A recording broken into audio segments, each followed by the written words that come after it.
Kurosomu chobosongo kiabasani go erba wesokya nakonyara go sibiyana kwa busomu chobosongo bunenchere mu yokonyara go chena nakonyara kolende bintu biri bitutana ine kolengana ne kyombe kiko kwana balikia mangana kurosomu chobosongo niko bateberuna bagendere no murobelio yu asoko ne kibuna ngome sibale omu chobosongo na chinkanyara kubolia basamaria bayana abantu wesokya ko basira asokonyara go ikirani yobo chenu ime yomo chobosongo aigase county ya Kisii unatoka manyigwa no muliketo juri Kerubo.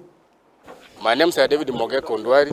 I'm the Secretary General for the CBO Kisii Pamoja Community-Based Organization, whereby, as you can see today, we are having an exercise of cleaning.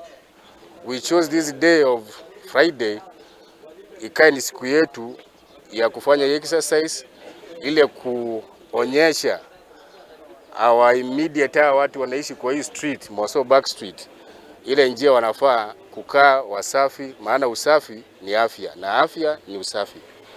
And while we doing this, tunataka kuappeal to the county governor and wale stakeholders come to board ili tusaidiane na nyinyi.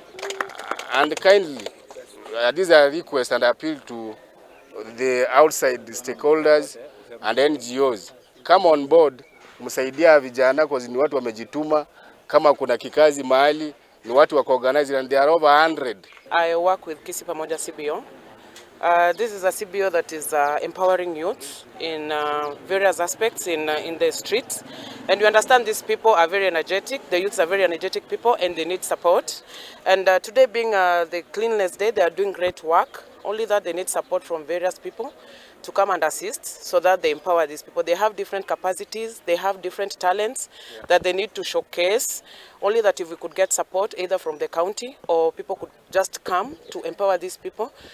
Na hii usafi tunataka tuendelee naye, tutaweka container moja pale juu, ingine pale chini, na hao watu wenye wanatupa uchafu muangalie mahali mtatupa. Tunataka mazingira yetu ikuwe usafi kila mahali. Plus vile tumefanya hivi, hii street inaonekana inahitaji kuwa na flowers.